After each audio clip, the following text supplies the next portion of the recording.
اب یہاں بیٹا بیٹی کا فلسفہ بھی ختم کرتے ہیں. تمہیں اولاد میں کیا چاہیے کیا نہیں چاہیے. قرآن کہتا وَلَيْسَ الذَّكَرُ كَالْأُنثَىٰ. اللہ نے یہ فرمایا ہاں بیٹا بیٹی کی طرح نہیں ہو سکتا. یہ نہیں کہا کہ بیٹی بیٹے کی طرح نہیں ہوتی. قرآن کہتا بیٹا بیٹی کی طرح نہیں ہو سکتا. بیٹی پیدا ہونے پر جو ناک بھون سکیڑتے ہیں, بعض کے تو گھروں میں طلاق کی نوبت آ جاتی ہے. آل عمران اس کا کیا مطلب ہے؟ عمران کون ہے, یہ آل کون ہے؟ یہ حضرت عیسیٰ علیہ السلام کے نانا, ان کا نام عمران تھا. یعنی حضرت بی بی مریم کے والد حضرت عیسیٰ علیہ السلام کی ماں ہے سیدہ بی بی مریم. حضرت مریم کے والد تھے عمران. ہوا یہ تھا کہ عمران اور ان کی بیوی حنا یہ دونوں لا ولد تھے, اولاد نہیں تھی. کافی سالوں تک, یہاں تک کہ ان کا بڑھاپا آ گیا, ان کو اولاد نہیں تھی. کس کو؟ عمران اور حنا. ایک دن حضرت حنا نے اللہ تعالی کی بارگاہ میں اپنے بڑھاپے کے زمانے میں یہ نذر کر لیا, منت کر لیا کہ اے اللہ تو مجھے اگر بیٹا دے گا تو میں تیرے گھر بیت المقدس کے لیے وہ بیٹا وقف کر دوں گی. انی نذرت لک ما فی بطنی محررا فتقبل منی. یہ کون؟ عمران کی بیوی حضرت حنا, حضرت عمران کی بیوی حنا. انہوں نے نذر کیا, منت کیا. یہاں سے نذر کرنا اور منت کرنا قرآن پاک سے ثابت ہے, لیکن منت کا وہ طریقہ نہیں جو آپ نے ایجاد کر لیا کہ کہیں تالا لگا دیں گے اور دھاگا باندھ دیں گے تو منت ہو گئی.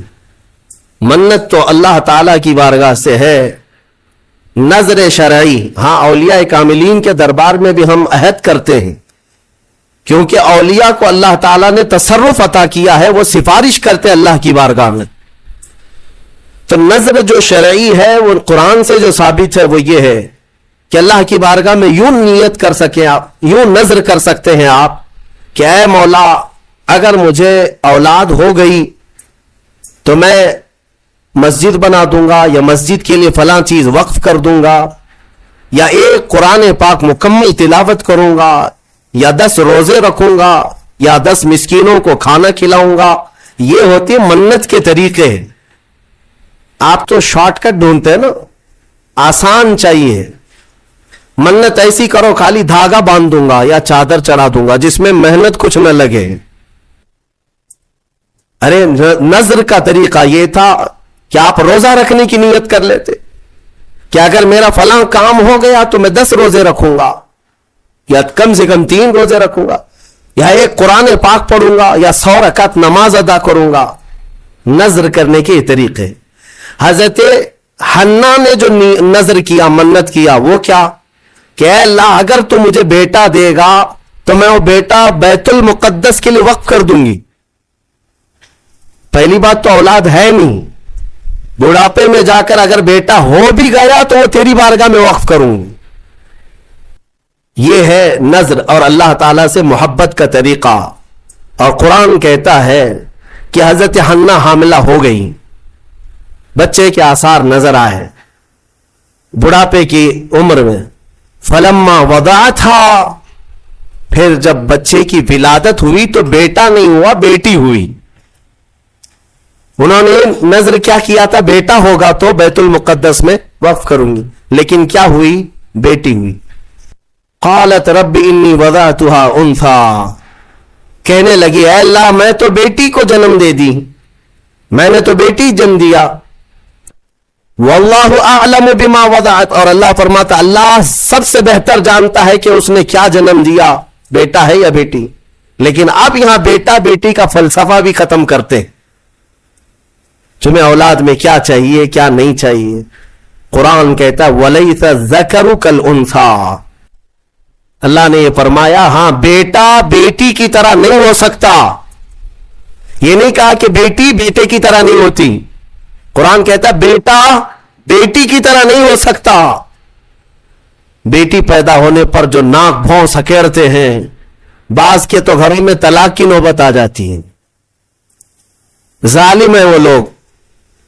ان کو بیویوں سے یا عورتوں سے شادی نہیں کرنی چاہیے، کسی روبوٹ سے یا مشین سے کرنی چاہیے. کیا یہ بیٹا اور بیٹی پیدا کرنا تمہارے ہاتھ میں، شوہر کے ہاتھ میں یا بیوی کے ہاتھ میں؟ یا اللہ تبارک و تعالی قادر مطلق کے فیصلے ہیں، وہ جسے جو چاہے عطا کرے. رب تبارک و تعالی کسی کو بیٹا دیا، کسی کو بیٹی دیا. اور یہ جہالت کے رسم کو ختم کریں اپنے گھروں سے. بیٹی ہو گئی تو کیا ہوا؟ ارے اس کی نسل کیسے چلے گی؟ یہ جہالت سب سے زیادہ عورتوں میں پائی جاتی ہے. عورتوں میں تانے مارنا ان عورتوں کو جن کے ہاں بیٹیاں ہوتی ہیں کہ ایک ہوئی، اچھا 2 ہوئی بیٹیاں، 3 ہوئی، 4 ہوئی بیٹیاں. ظالمو تمہیں کیا پتا، میرے رسول کو بھی 4 بیٹیاں ہی. رسول کریم صلی اللہ تعالی علیہ وسلم کو اللہ نے 4 بیٹیاں دیا، بیٹے بھی دیا، لیکن بیٹے کوئی حیات نہیں رہے. اور جو نسل میرے مصطفیٰ کی چلی وہ بیٹی سے ہی چلی. آج بھی پوری دنیا میں سادات جو ہیں وہ کس کی اولاد میں سے ہیں؟ وہ سیدہ کائنات فاطمہ الزہرا کی اولاد میں سے. بیٹی کے لیے عیب نہ سمجھو میرے عزیزو. حضور اکرم صلی اللہ تعالی علیہ وسلم اپنے صحابہ کے ساتھ کسی طرف جا رہے تھے، رات کا وقت تھا. رات کے وقت میں ایک گھر کے اوپر آسمان سے روشنی پڑ رہی ہے.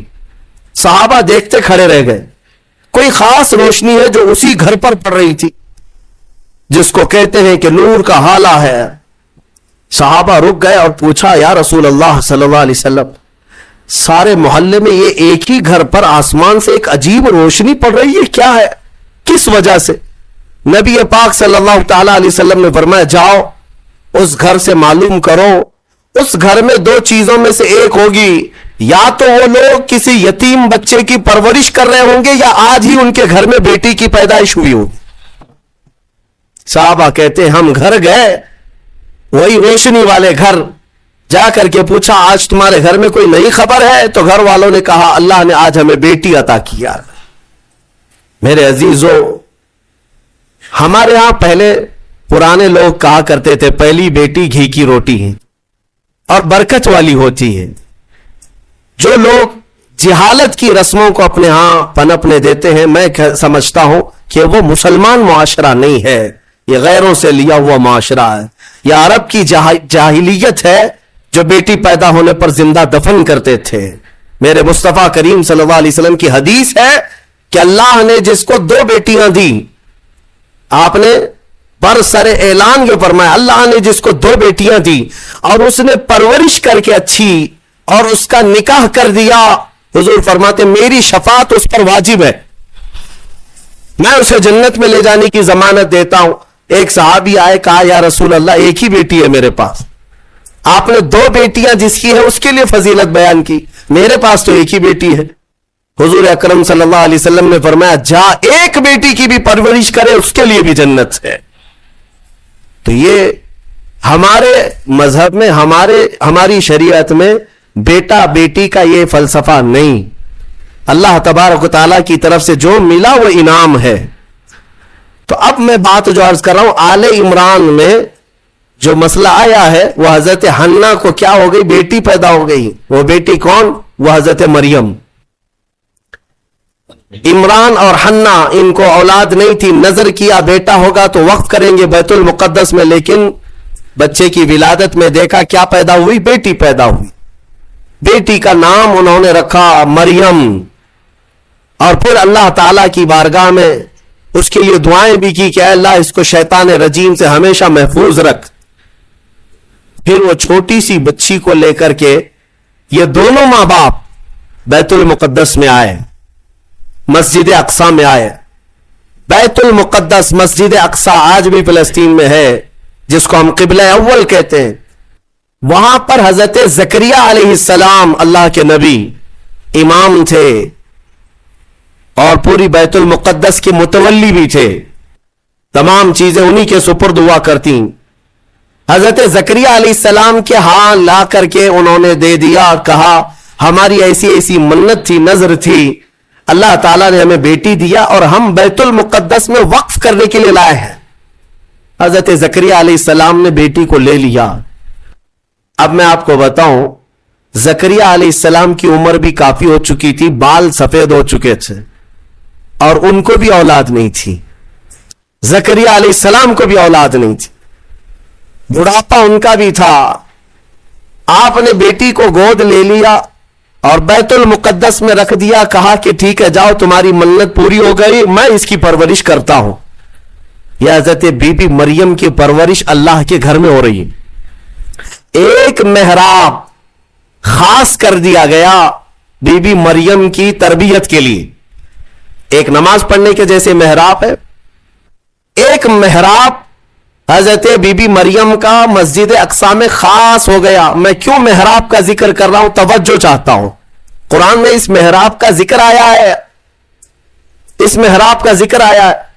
بی بی مریم کو اس محراب کے اندر رکھا گیا. وہ آج بھی بیت المقدس میں موجود ہے, محراب مریم, اس کو محراب مریم کہتے ہیں, آج بھی ہے.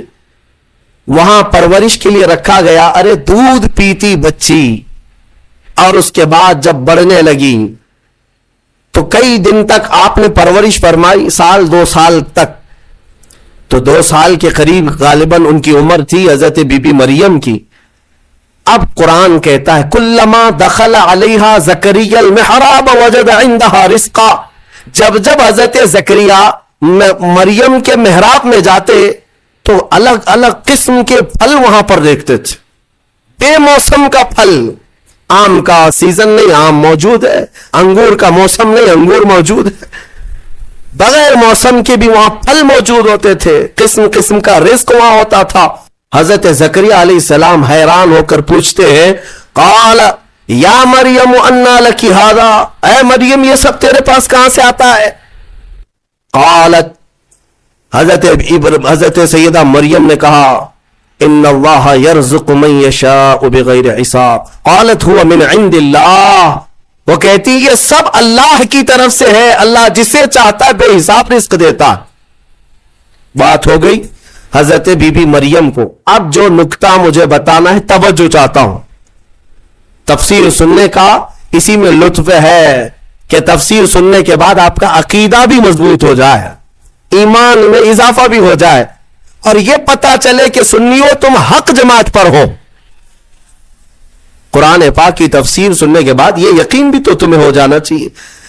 بی بی مریم کہتی ہے یہ اللہ کی طرف سے ہے, رزق آتا ہے. حضرت زکریا نے دیکھا کہ بی بی مریم کو چھوٹی عمر میں اللہ غیب سے رزق دیتا ہے. اب کیا کیا حضرت زکریا, جو خود مسجد کے امام ہیں, اللہ کے نبی ہیں, سب کو پتا ہے حضرت زکریا علیہ السلام اللہ کے نبی ہیں, عمر دراز ہو چکی, لوگوں کو عبادت وہ کراتے تھے, اللہ تبارک و تعالیٰ کی طرف انسانوں کو وہ بلاتے تھے. لیکن بی بی مریم کو دیکھنے کے بعد انہیں بھی اولاد کی خواہش ہو گئی, انہیں بھی اولاد کی خواہش ہو گئی. ہوتا ہے ایسے کہ کئی سال تک بچے نہ ہوں تو آدمی کمپرومائز کر لے کہ چلو اب تو نہیں ہونا ہے, لیکن کبھی بڑھاپے میں جانے کے بعد پھر خواہش پیدا ہو جائے, یہ تو صرف نبیوں کی شان ہے. حضرت زکریا علیہ السلام کی خواہش ہوئی کہ کاش مجھے بھی اولاد ہوتی. تو کیا کیا حضرت زکریا علیہ السلام؟ مسجد اقصی, بیت المقدس کے امام, قرآن کہتا ہے ہنالک دعا زکریا ربہ قال رب هب لي من لدنك ذرية طیبہ انك سمیع الدعاء. حضرت زکریا علیہ السلام کے بارے میں قرآن کہتا ہے حضرت زکریا علیہ السلام بی بی مریم جہاں بیٹھتی تھی اس محراب میں آ کر کھڑے ہوئے, اور اس محراب میں کھڑے ہو کر دعا کرتے, اے اللہ مجھے بھی نیک اولاد تو عطا کر دے. تو ہر ایک کی دعا سننے والا ہے. فنادته الملائکة وهو قائم يصلي في المحراب ان اللہ یبشرک بیحییٰ. قرآن کہتا ہے حضرت زکریا علیہ السلام ابھی اسی محراب میں کھڑے ہو کر دعا کر ہی رہے تھے. اللہ نے فرشتے کو بھیجا, جاؤ زکریا کی دعا قبول ہے, انہیں بیٹا ہی نہیں نبی کی شکل میں یحییٰ علیہ السلام دیا جائے گا.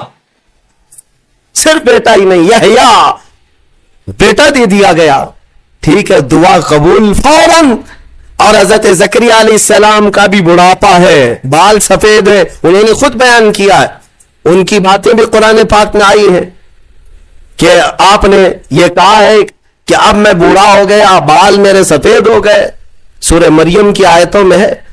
اب مجھے عرض یہ کرنا ہے, حضرت زکریا علیہ الصلوۃ والتسلیم وہاں مریم کی محراب میں جا کر کیوں دعا کی؟ پوری مسجد ہے نا بیت المقدس, پوری مسجد